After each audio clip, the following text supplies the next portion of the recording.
Welcome back to Teaching World History using the World History Workbook. We are still on the chapter on the individual that discusses the individual and the institution in history, which is also about individual conscience, individual responsibility. It teaches students or gives students the opportunity to to examine their own position, their own behavior, and to recognize that every individual has some impact on the world around her, and that impact may ripple out and may have something that we could refer to as a historical impact. The examples that are used in this particular project, which is Project 28, and the reading is pages 137, 138, and then these two sets of readings from the back, which describe the conditions of late war Eastern Europe. So the Red Army was advancing west across what was then Eastern Germany, East Prussia, Poland, Czechoslovakia, Hungary, Ukraine, all of those areas. There was accompanying general violence against civilian populations. There was a concerted and a specific program of mass raping of German-speaking females, and it was indiscriminate. There was no survey or question about complicity with Nazis or involvement in the war or wealthy classes or people who held prisoners of war or anything of the kind. It was simply violence against German-speaking women, and the worst kind of violence. I mean, raping old women to death in front of their families and things like that. I mean, it's unspeakably brutal. What happened during those years, right at the end of the Second World War, and then really into the post-war era. Of course, it's not the only example or incident of its kind. There have been mass rapings accompanying some wars in some circumstances, I think, throughout history. There have been ethnic cleansing, violent ethnic cleansing, right up until the late 20th century in parts of the world. Obviously, the German state engaged in one of the most violent crimes against humanity in its own ethnic cleansing programs. So this is just one example. It is an example that is set up to show the other side, that there's another side of the post-war experience. Usually the story is simply told as the Red Army advanced and defeated the Nazi state. That's accurate. I think that's fair, and it's a story that should be told. But there's something else going on at the same time, and this is the opportunism of the Soviet Red Army against the civilian populations living in those areas. This is really it's a story about nationalism. It's a story about war. It's a story about misogyny. It's a story about retribution. It's a story about all kinds of things, as well as being a story about the conscience, personal conscience in history. One of the reasons that I selected this set of circumstances rather than one of the other sets of circumstances of horrendous ethnic cleansing and so on is because of this remarkable book, this collection of very brief descriptions of people who did not participate, could have participated. Other people in their sort of social categories or political categories were participating in not only the mass raping of women and the persecution of women and the killing of women, but also the generalized violent stealing and opportunism of the opponents of the German state. This book is fantastic, and I'm surprised that it doesn't have a little more attention. It's hard to find. I've had a couple of students over the years who, I believe 2 or 3 students who wrote me and said, I really want to get a copy of this book because in one case, the student wanted to give it to a relative as a gift, Christmas gift. The other student just wanted it for her bookshelf. it's really, the Documents of Humanity is brilliant, and the as Albert Schweitzer says, it does restore a person's faith in humanity. So there's the Documents of Expulsion, from which the text uses two selections that sort of touch on just how matter-of-factly these Soviet troops were just dragging any girls and women and old women out of whatever room they were in or house they were in or from the market, and just raping them. And there's other stories as well that make it clear that this raping is not an act of sex, certainly not an act of pleasure of any kind. So that any suggestion that this is a reward of war, that this is some kind of, bounty that soldiers look for, this is a horrible thing to say, and just adding insult to injury to make such a claim. That for the majority of soldiers, this was actually a horrible activity, and in some cases, Soviet soldiers were reportedly commanded to rape women on the road in refugee columns and so on. Not just women, girls as well. In other words, females of almost all ages. And of course, the men couldn't perform a sexual act in the mud, in the blood, in the ditch on the side of the road, and so they would just rape women with instruments, and sometimes until they were dead, and sometimes they would beat them in the process, and sometimes they would beat them afterwards, and because they have done something horrible to them, now they despise them. It's really an incredibly horrible event.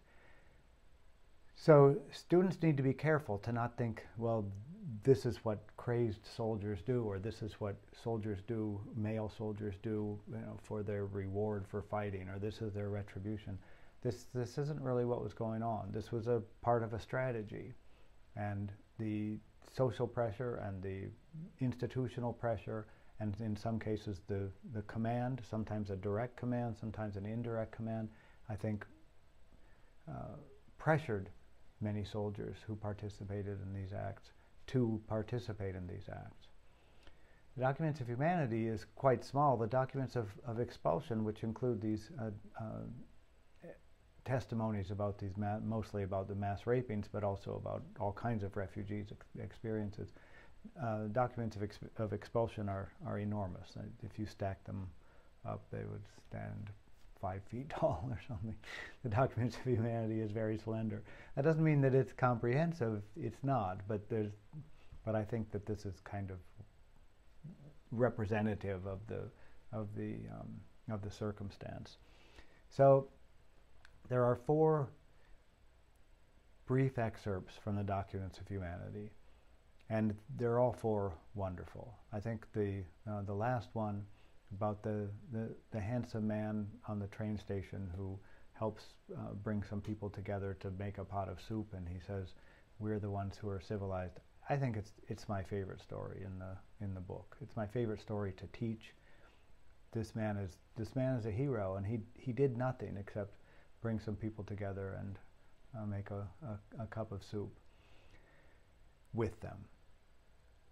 And yet what he says, that he and they are the civilized ones. The civilized ones and the victors are not those who are running around with guns, terrorizing children and raping women. Those people haven't won anything. The people who are sitting together having a bowl of soup and speaking and getting to know one another, those people have won everything.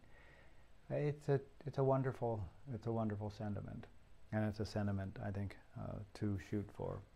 The others I think show one of them about the Red Cross shows in particular the dangers that people faced to help a refugee, even to give a child a cup of soup at a train station.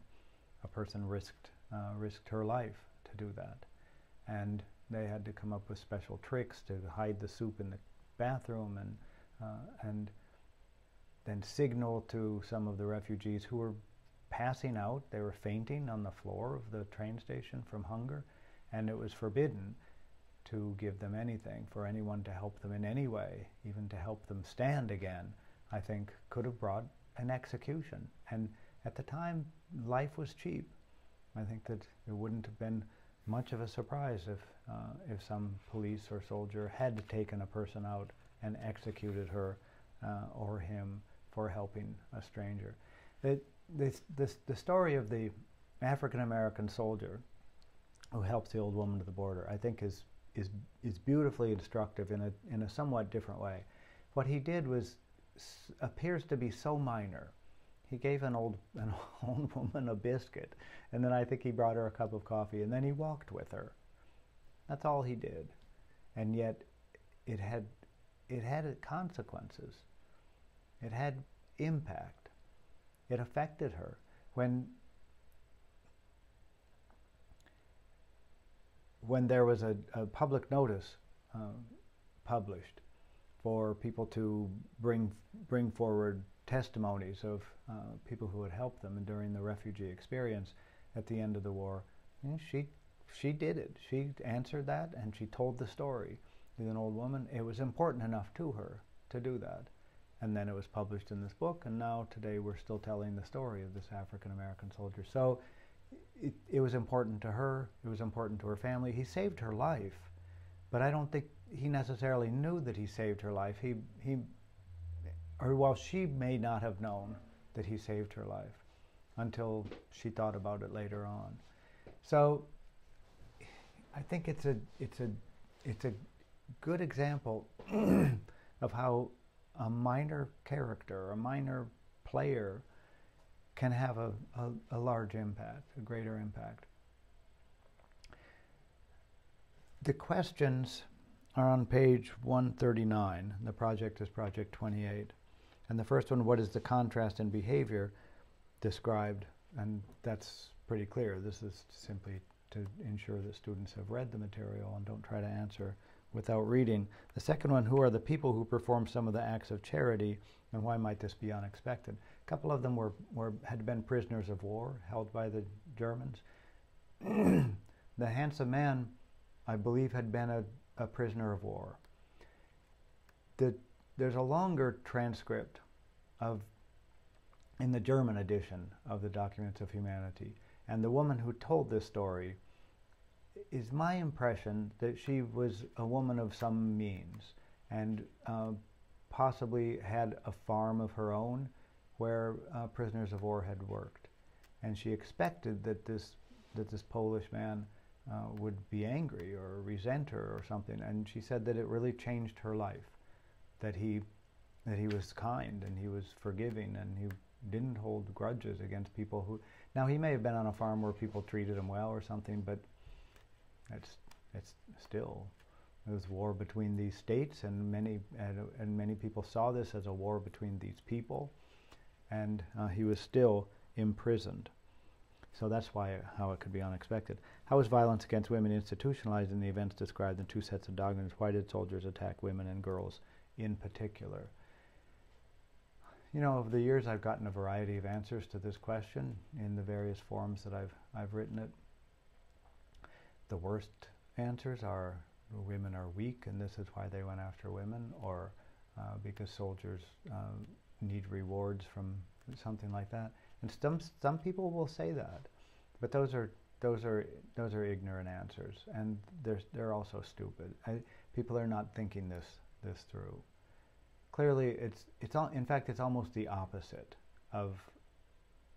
I think the reality is almost the opposite of women are weak and that's why people rape them to death.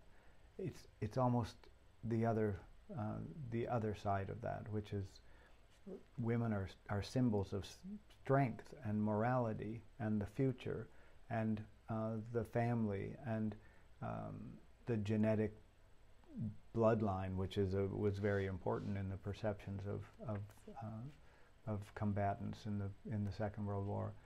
But more than that, I think of, women are they represent the character of a people. They represent the future of a people, and so it's the strength of women, I think, that leads to this kind of strategy in war.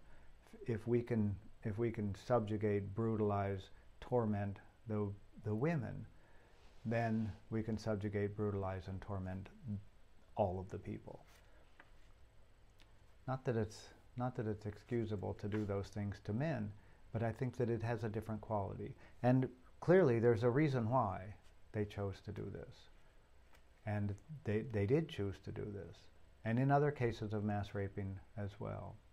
So I think that this, the one thing that I always require of my students is that they're thoughtful and they're careful. And I think with this question, this is particularly true because it's a very sensitive point. And I think it's a point that particularly young people sometimes need to learn this, that these are not, that this kind of assault and brutalization is not sexual, that it's an issue of power, it's an issue of dominance, and it's an issue of humiliation, it's all kinds of things, possession, and of course misogyny. So it's got to be discussed in one way or another. It's a major part of history. Next time we'll move on to chapter 7 and look at modernization. Thank you.